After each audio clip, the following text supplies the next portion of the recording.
నమస్తే అండి. Welcome to Triveni's kitchen. ఈరోజు మన రెసిపీ వచ్చేసి 7 వరుసలతో స్వీట్ ఎలా తయారు చేసుకోవాలో నేను ఈ వీడియోలో చూపిస్తున్నాను. ఇది చిన్న పిల్లలైతే చాలా ఇష్టపడతారండి ఈ స్వీట్‌ని. ఇప్పుడు ఒక గిన్నె తీసుకొని అందులో అర కేజీ మైదా పిండి వేసుకోవాలి. అలాగే అర టేబుల్ స్పూన్ ఉప్పు, ఒక 4 టేబుల్ స్పూన్ల ఆయిల్ వేసుకొని ఫస్ట్ బాగా కలుపుకోవాలండి ఈ పిండిని నూనెలో కలిసేంత వరకు. ఇప్పుడు వాటర్‌తో బాగా పిండిని మెత్తగా ఇలా ముద్ద చేసుకోవాలండి. చపాతీ పిండిలాగా. ఇప్పుడు ఒక 15 నిమిషాల పాటు మూత పెట్టాలి. ఇప్పుడు ఇంకొక గిన్నె తీసుకొని పాకం కొరకు ఒక కప్పు ఒక కప్పున్నర చక్కెర వేసుకొని ఒక గ్లాస్ వాటర్ వేసుకొని స్టవ్ పైన పెట్టాలండి పాకానికి. ఇప్పుడు 15 నిమిషాల తర్వాత పిండి సాఫ్ట్‌గా అయ్యిందండి. ఇప్పుడు చిన్న చిన్న చపాతీ ఉండల్లా చేసి పక్కన పెట్టుకోవాలి. ఇవి 7 వరుసలు కదా, 7 చపాతీలు ముద్దలు ఇలా చేసుకొని పెట్టుకోవాలి. ఇప్పుడు చపాతీ పీట పైన చపాతీలు చేసుకోవాలండి. ఇప్పుడు 7 చపాతీలు ఒత్తుకొని పెట్టుకోవాలండి. ఇప్పుడు ఒక్కొక్క చపాతీలో ఇలా ఆయిల్ వేసుకొని అలాగే చిటికెడు బియ్యం పిండితో ఇలా మొత్తం రాసుకోవాలండి. ఇప్పుడు దానిపైన ఇంకొక చపాతీ వేయాలి.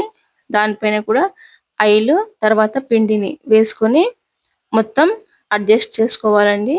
ఇప్పుడు అన్ని చపాతీలు కూడా 7 చపాతీలు కూడా ఒకదానిపైన ఒకటి ఆయిల్ పిండి వేసుకొని అన్ని వేసుకొని పెట్టుకోవాలండి. వీడియోని స్కిప్ చేయకుండా చూడండి. లైక్ చేయండి. ఇప్పుడు 7 చపాతీలు అయిపోయాయండి. ఇప్పుడు ఎడ్జెస్ కొంచెం ఎక్కువ తక్కువగా అయినాయి కాబట్టి కట్ చేసుకుంటున్నాను ఎడ్జెస్‌ని. ఇలా మొత్తం రౌండ్‌గా ఈ ఎడ్జెస్ కట్ చేసుకొని ఇప్పుడు చపాతీ ఒత్తుకునే కర్రతో ఇలా ఒత్తుకోవాలి. ఇది చిన్న పిల్లలకైనా పెద్దవాళ్ళకైనా చాలా బాగా నచ్చుతుందండి అందరికి. ఇప్పుడు నేను ఇలా అడ్జస్ట్ చేసుకొని ఈ షేప్‌లో కట్ చేసి పెట్టుకుంటున్నాను. మీరు ఏ షేప్‌లోనైనా కట్ చేసుకోవచ్చండి. ఇలా అన్ని ఇలా కట్ చేసి పెట్టుకున్నానండి. పాకం అయితే తీగ పాకం అయిపోయిందండి. తీగ పాకం వచ్చేసింది. ఇప్పుడు డీప్ ఫ్రైకి సరిపడా ఆయిల్ పెట్టుకున్నాను. ఇప్పుడు కట్ చేసి పెట్టుకున్న ఈ డైమండ్ షేప్ ముక్కలను దీంట్లో వేసుకొని ఇలా డీప్ ఫ్రై చేసుకుంటున్నాను. గోల్డెన్ కలర్ వచ్చేంత వరకు డీప్ ఫ్రై చేసుకోవాలి. లేయర్స్ వచ్చాయి చూడండి. డీప్ ఫ్రై చేస్తున్నప్పుడు ఇలా పక్కన పెట్టుకోవాలి. ఇప్పుడు ఈ పాకంలో జస్ట్ ఇలా అద్ది తీసి పక్కన పెట్టుకోవాలండి. ఇప్పుడు అన్ని ఇలాగే చేసుకొని పక్కన పెట్టుకోవాలి. అయ్యిందండి 7 వరుసల స్వీటు. లేయర్స్ మాత్రం చాలా బాగా కనిపిస్తున్నాయండి. ఎంతో కమ్మగా చాలా క్రిస్పీగా ఉంటాయండి. ఇది 15 రోజుల వరకు నిల్వ ఉంచుకోవచ్చు. తప్పకుండా ఒకసారి మీరు ట్రై చేయండి. ఇప్పుడు ఇంకొక రెసిపీ అండి. ఇప్పుడు ఆ పిండిలో సగభాగం మిగిలిపోయిందండి. ఇప్పుడు స్టవ్ పైన కడాయి పెట్టుకొని 2 టేబుల్ స్పూన్ల వెన్నెను ఇలా కరిగించుకోవాలి. ఇప్పుడు ఈ పిండిలో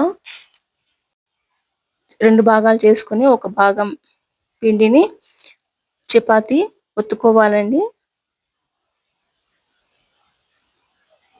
వీడియోని స్కిప్ చేయకుండా చూడండి. లైక్ చేయండి.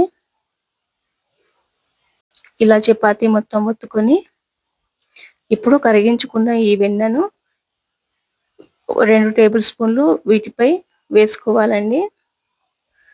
వేసుకొని ఇలా మొత్తం అడ్జస్ట్ చేసుకోవాలి. అలాగే బియ్యం పిండి దానిపై వేసుకొని ఈ చపాతీ మొత్తం అడ్జస్ట్ చేసుకోవాలండి. అలాగే చపాతీని ఇలా ఫోల్డ్ చేసుకోవాలి. స్వీట్ షాప్ స్టైల్లో అండి ఈ రెసిపీ అయితే. మనకు షాప్లలో అది చక్కెర బిస్కెట్స్ దొరుకుతాయి కదా, ఆ స్టైల్లో చూపిస్తున్నానండి. ఇలా ఫోల్డ్ చేసి ఇలా చపాతీ చేసే కర్రతో ఇలా ఒత్తుకోవాలి. ఇలా ఒత్తుకొని ఇప్పుడు ఈ ఎడ్జెస్ కట్ చేసి పక్కన పెట్టుకోవాలండి. ఇవి అప్పటికప్పుడే చేసుకునే రెసిపీ అండి. ఎవరైనా ఇంటికి వచ్చినప్పుడు కూడా మనం చేసి పెట్టొచ్చు. ఇప్పుడు వీటిని ఇలా చిన్న చిన్న ముక్కలుగా కట్ చేసి పెట్టుకోవాలి. ఇప్పుడు ఇలా ఒత్తుకోవాలండి. వీటిని ఇలా లేయర్స్ లేయర్స్ కనిపిస్తున్నాయి కదా, ఇలా రావాలి. ఇప్పుడు ఒక్కొక్క దాన్ని తీసుకొని ఈ చపాతీ కర్రతో ఇలా ఒత్తుకోవాలండి. బయట మనకి ఎట్లయితే ఫైన్ బిస్కెట్స్ దొరుకుతాయో, చక్కెర ఫైన్ బిస్కెట్స్, అలాగే ఒత్తుకోవాలండి. ఆ షేప్ లోనే చేసుకోవాలి. ఇలా మధ్యలో లేయర్స్ కూడా కనిపించాలి.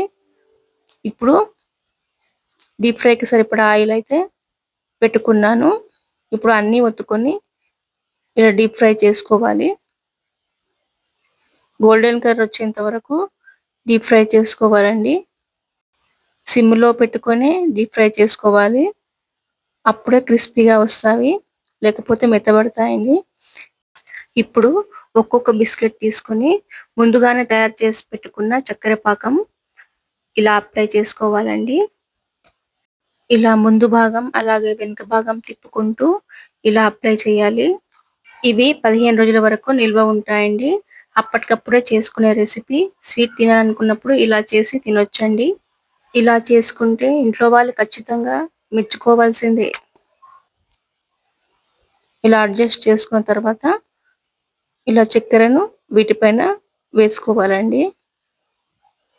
అయిపోయిందండి ఈ బిస్కెట్స్. తప్పకుండా మీరు కూడా ట్రై చేసి ఎలా వచ్చిందో కామెంట్ సెక్షన్ లో కామెంట్ పెట్టండి.